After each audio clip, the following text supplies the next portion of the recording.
Olá, boa tarde. Quanto tempo, hein? Quanto tempo? Quase 3 meses longe de vocês, internautas. Estamos aqui no Direto da Redação, aqui dos estúdios da TV Grande ABC, em São Caetano, Facebook, YouTube e Instagram, para todos os internautas de todas as plataformas. Estamos transmitindo o Direto da Redação ao vivo. Hoje vamos falar de inovação, tecnologia ou a falta de. Afinal de contas, vivemos num país que, segundo, olha o que eu recebi aqui de informação logo no comecinho, que eu fui fazer um bate-papo aqui nos bastidores, somos o 66º em inovação no mundo. Será que é incompetência dos inovadores ou é pouca vontade do poder público? A gente vai bater um papo sobre isso. Os nossos convidados aqui, ao meu lado, o Juliano Carlo Rainato e ao lado dele, Norberto Almeida de Andrade. O Juliano é autor do livro Acabei de Voltar do Vale do Silício, mas qual? E, em conjunto com o Norberto, fez o Gestão da Inovação baseada em Estratégia. Ambos falam sobre a tecnologia no mercado de trabalho ou nas empresas, ou a falta de. Eu prefiro enxergar pela ótica da falta de.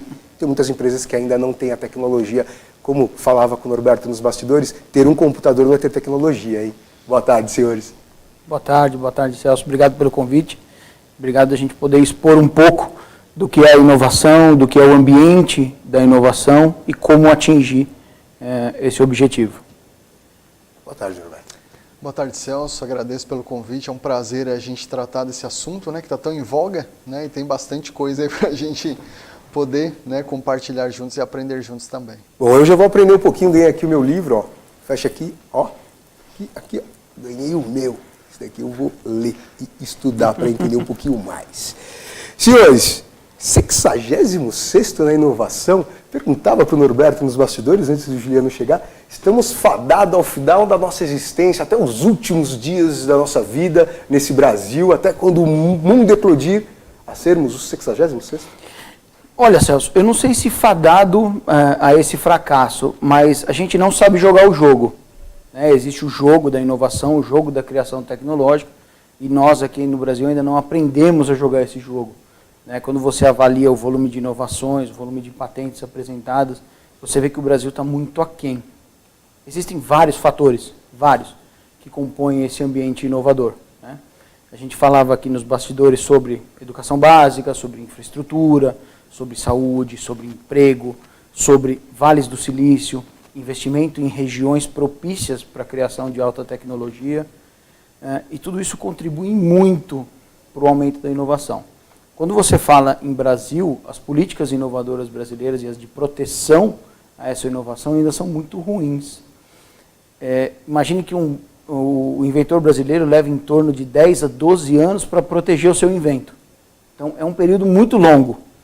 Comparado com países como o Japão, como os Estados Unidos, como a Alemanha, que tem em torno entre 20 e 32 meses de período, a gente está bem aquém ainda. Vamos dizer que quando ele tem o produto dele, a inovação dele reconhecida, já não é mais uma invenção, é uma invencionice. Passa a ser, o cara não, é uma invencionice, isso daí já foi, já tá, e um monte de gente já se apropriou daquela inovação, não ditamente pela patente, mas pelos atributos que ela pode oferecer para o mercado. Norberto, o que é o Vale do Silício? Primeiro, para aqueles que não entendem, o que é o Vale do Silício? O Vale do Silício, na verdade, ele é um polo, né, conhecido como um polo de tecnologia mesmo, né, onde você tem ali, digamos assim, os talentos, né, pensantes aí da área de inovação. Óbvio que a inovação a gente costuma sempre dizer, né, nós não, na verdade o próprio estudo, enfim, eu acho que é bom deixar claro que a inovação ela é sempre colaborativa. Então, não é só uma pessoa, às vezes você tem uma figura de um CEO, algum representante daquela empresa, porque não dá para você contemplar todos ao mesmo tempo. Uhum. Porém, na verdade, você vai observar que são diversos departamentos trabalhando em prol daquela solução ao mesmo tempo. Né? Então, óbvio, a gente sempre traz aí para os Estados Unidos, né, aquele polo, aquela coisa toda, né, parece que só existe um Vale do Silício. Obviamente, o Juliano tem até mais critério aí para descobrir, na verdade, para nos demonstrar que existem outros vales do silício. Um deles que me fez até nessa caminhada lembrar muito bem, que quase não se fala muito, de outro Vale do Silício, por exemplo, na Europa, no sul da França, tem uma cidade chamada Grenoble, né, que é considerada, por exemplo, o Vale do Silício europeu, um dos vales do silício. né? E aí você tem, obviamente, o pessoal da Asiático, Oriente Médio, entre outros lugares, e que às vezes ficou só, né, mais mediatizado ali nos Estados Unidos, Google, Facebook, né, e assim por diante, mas a gente vai descobrir aí que tem outros vales aí preciosos também, né, mundialmente falando, que podem... Qual é a carência do Brasil? Cérebros inovadores e pensantes ou um Vale do Silício? Olha, quando a gente fala em Vale do Silício, a gente já tem um atribuído aqui para o Brasil, né? Que é a região de Campinas. Região de Campinas, para você ter um Vale do Silício, você precisa ter algumas regras.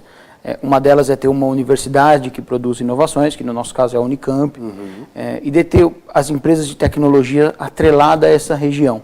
Para quê? Troca de informação. Como diz o Norberto, inovação é colaborativo, não adianta. Fazer tudo sozinho não é assim um caminho tão fácil. Quando você colabora, você cria com mais velocidade e com mais solidez, né? Então, aqui no Brasil tem várias posições tecnológicas. A Unicamp é considerada um dos Vales do Silício. Tem o Porto Digital, em Recife, que também é uma região bem tecnológica, agrega várias empresas, né? E o que falta aqui para o Brasil é um pouco dessa integração. Governo, universidades, empresa privada. Quando você tem esse trinômio atuando de maneira firme e sólida, o país tende a crescer muito e muito mais rápido. É óbvio que existem investimentos na parte pública, existem investimentos privados e investimentos de universidades. Nós precisaríamos juntar esses três. Quando você funde esses três, a velocidade da inovação e a qualidade é muito maior. Sou até meio cômico, né, cara? Você dizer que não interessa para o poder público ter pessoas que pensam, né? Porque quanto mais pensante, mais exigente você vai ser. Quanto menos pensante, mais fácil de fazer a massa de manobra e seguir para onde você deseja, não é? Então, até que ponto o poder público entende essa necessidade para o Brasil sair dessa penosa 66ª posição? Porque foi o que eu disse para o Norberto antes de você chegar, Juliano. Num país onde se plantando tudo nasce, se eu plantar um pé de carro é capaz de eu colher um carro daqui 6 meses. E aí você vê um solo tão fértil, cabeças tão geniais, crianças novas, como o Roberto disse. Cara, tem criança hoje que você dá o celular para ela resolve um problema que o adulto não consegue resolver. Então, até que ponto o poder público tem que abrir mais essas... tirar o cabresto. Essa é a grande... Tirar o cabresto, cara. Olhar para os lados. Porque parece um bando de burro de cabresto, que só olha para o próprio rabo. Ou para o rabo do que está na frente. Então, assim, o que o poder público precisa entender para, como você disse, existe investimento na universidade, existe investimento do poder público, existe investimento do privado. O que falta para dar a liga para unir esses 3 setores? Para fazer o negócio andar? Eu penso assim, Celso. É interessante a sua pergunta e muito oportuna pelo seguinte motivo. A gente, falando do nosso cotidiano, a gente está num entra e sai de ministros da educação que foram péssimos. 5. Certo? Um horror. Então, esse é um problema. Polarização é outro problema, porque existe algo que hoje falta muito, né? Principalmente quando a gente fala de internet, no próprio Brasil mesmo. Existe algo que é muito precioso e, ao mesmo tempo, ele se tornou complexo, que é o chamado senso crítico. Aliás, tem um livro de um camarada chamado David Carraer, né, onde chama Senso Crítico, do Dia a Dia Ciências Humanas. É mais ou menos o seguinte, resumindo, você tem a tese, você tem a antítese para você formar a sua síntese. Eu posso, sim, independente de ser esquerda, direita, centro, não importa. Eu posso reter o melhor dessa parte, assim como dessa e dessa. Então a gente precisa escutar o outro também. Não ficar numa briga, se degladiando, sendo que um poder público que está lá em cima, eles na verdade, infelizmente, não estão nem aí. Certo? A gente falou nos bastidores realmente sobre educação básica. Então, básico você não consegue fazer. Você vai para um ensino médio, já complicado, você não sabe, na verdade, você não tem uma orientação profissional adequada, certo? Fica todo mundo fazendo as mesmas coisas. Você vai para uma universidade, você muito provavelmente, você não está formando novos seres pensantes. Você está reproduzindo coisas que no decorrer do tempo não vai ter relevância para o mercado. E o que acontece? A tecnologia vem, certo, em evolução e a nossa capacitação, seja de jovens, adultos, né, idosos, não importa o que seja, fica, na verdade, deteriorada. Aí você não consegue, como o Juliano bem disse, o trinômio, certo? Universidade, governo Privado. e o próprio indivíduo, enfim, né, que você deveria integrar tudo isso, você se perde. Aí faz uma coisa, quando você vai fazer alguma coisa que tem relevância, que vai se sobressair, você se perdeu no meio do caminho. Ou então ela fica já obsoleta. Você perdeu tanto tempo não conseguindo inovar ou dar próximos passos, né, ter investimento e tudo mais, que aí se perdeu. E aí o que acontece? O Brasil, ele é sempre conhecido como a área do agronegócio, que realmente é incrível. Ninguém está desconsiderando. Só que nós estamos no âmbito do commodity. E aí o que acontece? Tecnologia custa caro. Quando você importa isso, o commodity, você vai ter que vender 20, 40, 50, 100 vezes mais para você adquirir um negócio daquele. Para pagar aquela tecnologia que você está comprando. É aí que está o problema, entendeu? Ou seja, você vai ter que vender 30 vezes mais para pagar a tecnologia que você está comprando para produzir essas 30 vezes mais. Exatamente. Ou seja, isso aí. não se paga. Não se paga. Não se paga. Juliano, uma educação básica cambaleante, como é a nossa. Vamos falar do setor público, pelo menos educação pública. A educação básica ela é triste. Os últimos censos aí mostram que as crianças saem da quarta série sem saber fazer conta de adição, subtração, multiplicação, sequer interpretam uma frase da língua portuguesa. O que faltou? Faltou nesses anos todos o poder público voltar os olhos para a tecnologia agregar. Hoje, só um adendo, hoje em virtude da pandemia, tudo acontece de forma na plataforma digital. Escolas privadas, até a pública entrou na plataforma. Isso não poderia ter acontecido alguns anos atrás, já colocar a criança para se familiarizar com a tecnologia, para que num advento como a pandemia não ficasse tão distante, que a distância não fosse tão abissal como é a que é hoje? Olha, obviamente a educação é um dos pontos fundamentais. Quando a gente lida com os números do PISA, né, que são aqueles exames que são feitos para os alunos do ensino médio, principalmente, o Brasil está bem aquém dos placares dos países da ponta. Como eu gosto sempre de frisar, tem alguns autores que a gente trabalha bastante, um deles é o Michio Kaku, ele é um físico, né? Ele fala sobre a ciência principalmente. Então ele tem uma frase que em inglês fala "Science is the engine of prosperity", né? Que a ciência é o motor da prosperidade. Então o Norberto falou do mercado agro. O mercado agro ele é muito forte no Brasil. Quando ele é atrelado à ciência, ele poderia ficar muito mais forte. Nós poderíamos vender e trabalhar com produtos que fossem de alta tecnologia para poder trazer esse recurso de desenvolvidos fora. Aqui. Essa tecnologia para o agro desenvolvida aqui. Nós temos uma boa agência do agro, que é a Embrapa, né, que ela é uma potência mundial em grãos e uma série de outros produtos. Mas uma andorinha só não faz verão. Então, quando a gente começou falando sobre educação, a educação é fundamental em todos os pontos. Como que os países orientais passaram a crescer na alta tecnologia? Primeiro investimento, educação. Tanto da básica, quanto da secundária, quanto da terciária. Esse ponto de investimento foi um investimento sem medida. Foram 50 ou 40 anos investindo para poder atingir a ponta. Quando você vai dimensionar a mão de obra, agora a mão de obra é medida por um índice que chama ILO, que é o Labor Force, a força de trabalho, o mercado asiático vai ter mão de obra super qualificada sobrando para os próximos 20 anos. Enquanto a gente tem deficiência de mão de obra qualificada. Para onde que essas pessoas vão migrar? Por que não para cá? E aí nós vamos começar a trazer cabeças dos outros países para dentro do nosso país. Para pagar salários exorbitantes quando a gente tem esses cérebros aqui. Para que eles criem tecnologia. E nós temos cérebros aqui. Suficiente para fazer. Nós temos profissionais capacitados em todos os segmentos. Maravilha. Falta só um empurrãozinho. Senhores, eu vou pedir uma licença. A você que acompanha direto da redação, não sai daí não. A gente vai para um breve break comercial e a gente já volta e a gente vai falar sobre as duas obras literárias. E o que falta para a empresa? É tecnologia ou é cérebro? Segura aí, a gente já volta.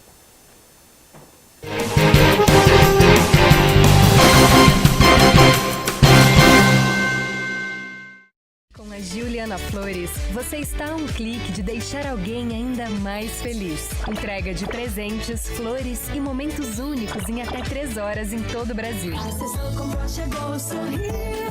Juliana Flores. Pior que não ler jornal é ler apenas um jornal. Leia, assine e anuncie no Jornal ABC Repórter. 4224-4789. Se você é notícia, foi ou vai ser, ligue para a nossa redação ou mande um e-mail para redação@jornalabcreporter.com.br. ABC Repórter, o diário. www.jornalabcreporter.com.br.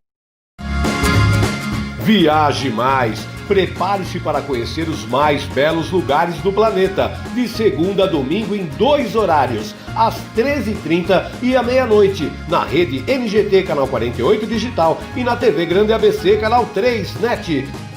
Agora você tem um encontro marcado com Walter Esteban no programa Viaje Mais.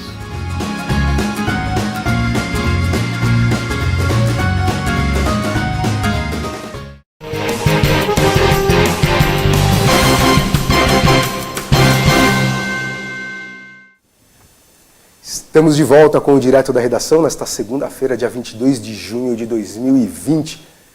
Nossos convidados aqui, meus convidados aqui do Direto da Redação, Juliano Carlo Rainato e Norberto Almeida de Andrade, ambos mestres em administração e escritores, autores aí do Acabei de Voltar do Vale do Silício, mas qual, né? Brasil, pelo que o Juliano falou, o Brasil tem, mas parece que ainda o poder público não sabe. Então, ó, Campinas, hein, ó, e lá em Pernambuco também tem o poder público, tem 2, hein, vizinho lá dos Estados Unidos não, tem 2 aqui no Brasil, hein, ó, dá para investir aqui. E gestão da inovação baseada em estratégia. Bom, do Vale do Silício, acabei de voltar do Vale do Silício, mas qual? Qual deles? Quem voltou e de qual deles? É da terra do Tio Sam ou daquele de Campinas? A abordagem que eu propus no livro é para trazer um pouco mais para os leitores e deixá-los mais familiarizados com isso. O Vale do Silício é aquela região tecnológica, como a gente falou no primeiro bloco, e a gente já passou um pouco aqui pela do Brasil. O mais conhecido é o Silicon Valley nos Estados Unidos, na região da Califórnia, onde tem as universidades de Stanford e várias outras por aí. Mas o mundo também tem. Aonde que eles estão? Onde que está a parte forte? O Norberto falou de Grenoble, na França, mas a parte oriental está muito forte. O Japão tem um Vale do Silício, que é uma cidade. O Japão é o Vale do Silício. O Japão é o Vale do Silício. Ele tem uma cidade disposta para alta tecnologia. É mesmo? É a Tsukuba Science City, que é uma cidade só voltada para ciência e criação de alta tecnologia. Um segundo país não tão distante deles é a Coreia do Sul. A Coreia do Sul cresceu muito nos últimos 20 anos, investindo em tecnologia, em pesquisa, e ela tem lá o Vale de Panjio, que é um dos maiores vales do mundo. E aí a gente desce para a China.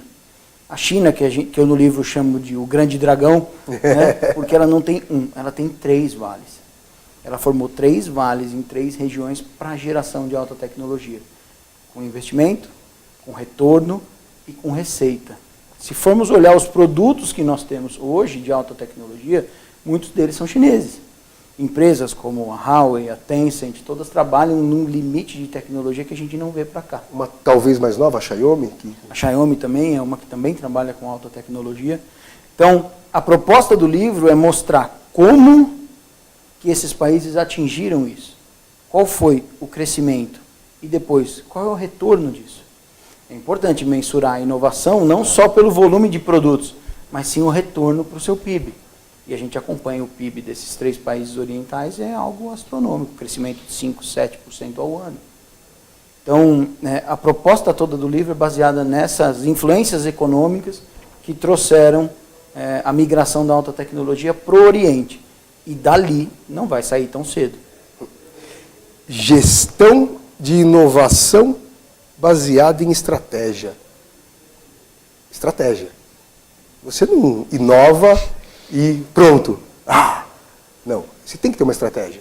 Apesar de ter um cérebro pensante, que inova, que olha a tecnologia com um olhar futurista, você tem que ter uma estratégia para colocar essa inovação em prática, para criar essa inovação e para que ela chegue no mercado e atenda, como você mesmo disse, sane aquela dor que o mercado tanto sofre. Sim. O que é esse livro, Norberto?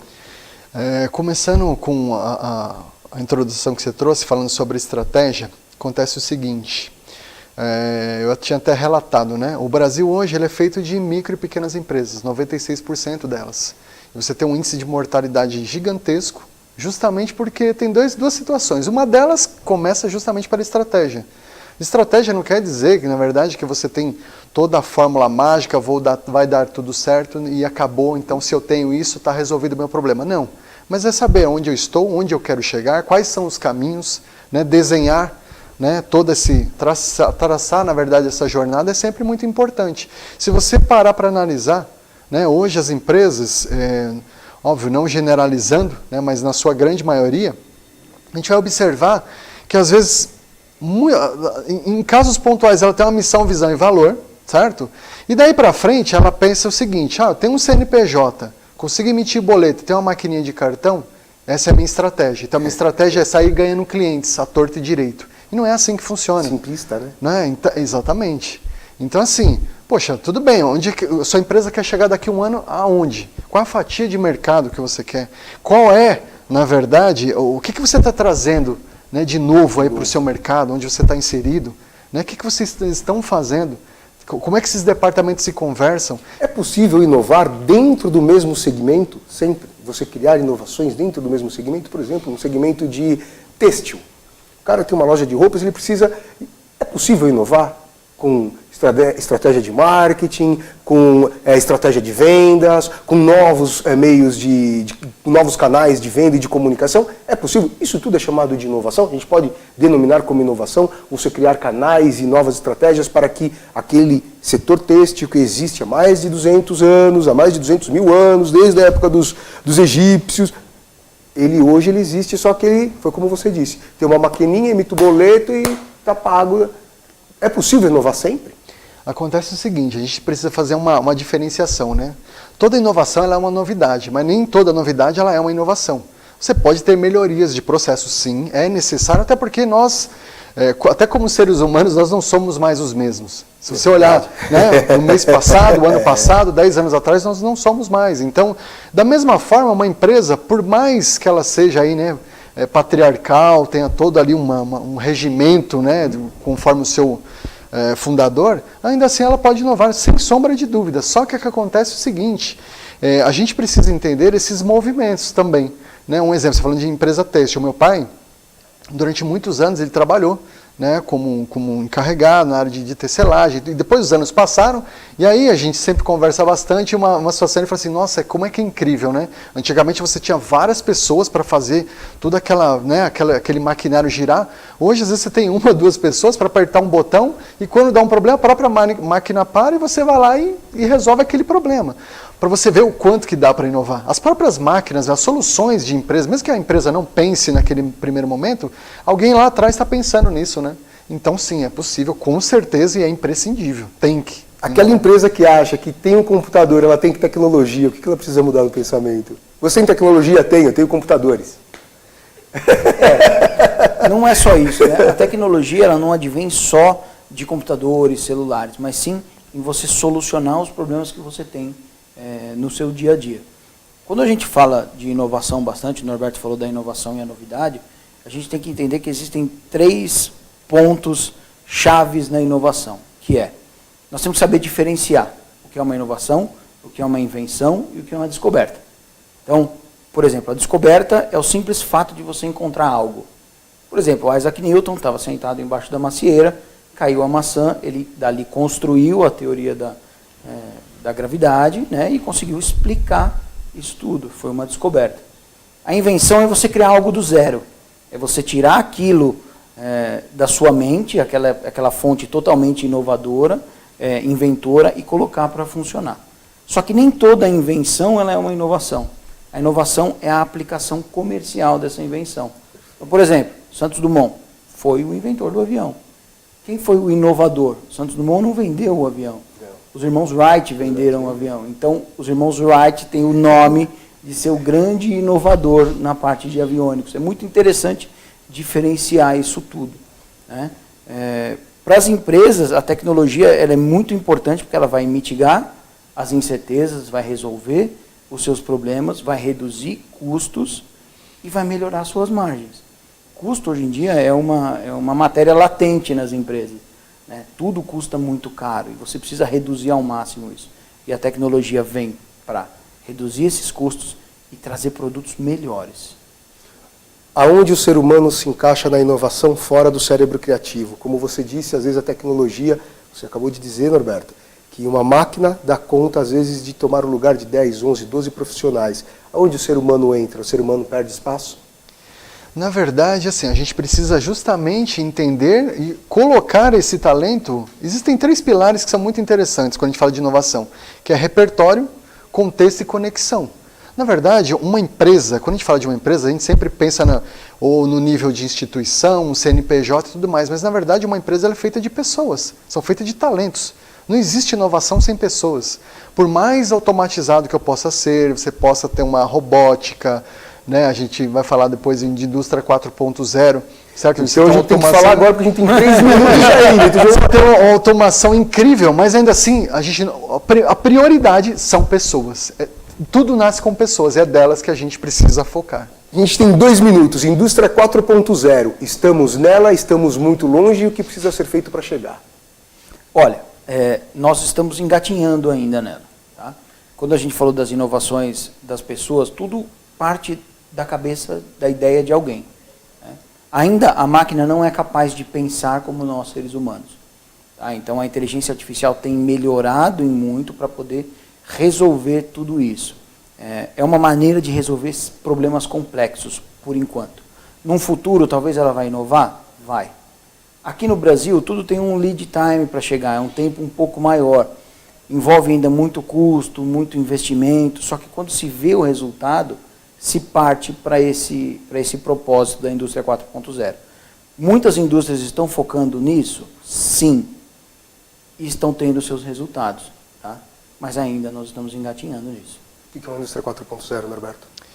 Indústria 4.0 é uma inteligência, na verdade, automatizada, né, de todo aquele talento que ele é só reproduzido numa parte operacional. Então, na verdade, você tem que pensar isso não como... Tem gente que pensa que é algo negativo, está se tirando emprego, mas na verdade não é. Na verdade, são oportunidades de nós aproveitarmos melhor o talento humano para, de fato, fazer aquilo que é relevante, para inovar de verdade, entendeu? É simples assim. Senhores, é rápido demais, 30 minutos passa voando. Obrigado pela entrevista, obrigado pela visita, sucesso para vocês. Que vocês consigam descobrir mais alguns vales do silício aí. O poder público, seus incompetentes. Os meninos aqui, ó, os caras são mestres, mano. Tudo burro, fala sério. Obrigado pela entrevista, obrigado pela visita. Obrigado, Celso, a gente agradece. Você que acompanhou direto da redação, quer saber um pouquinho mais? Os livros estão disponíveis. Então, acabei de voltar do Vale do Silício, mais qual e Gestão da Inovação baseada em Estratégia. Ambos são da editora Dialética, estão disponíveis no site da Amazon Brasil e tem e-book também, não tem o físico. Se quiser, só adquirir e baixar no e-book, fica facinho. Poder público, ouve. Vocês são tudo orelhudo, mas não é porque vocês ouvem não, porque vocês são tudo orelhudo mesmo, não ouve. Ouve mais esse tipo de gente, cara. Ouve mais esse tipo de profissional qualificado, capacitado para oferecer o que o Brasil precisa. Inovação! Obrigado pela companhia, obrigado pela sintonia. Até o próximo programa. Tchau!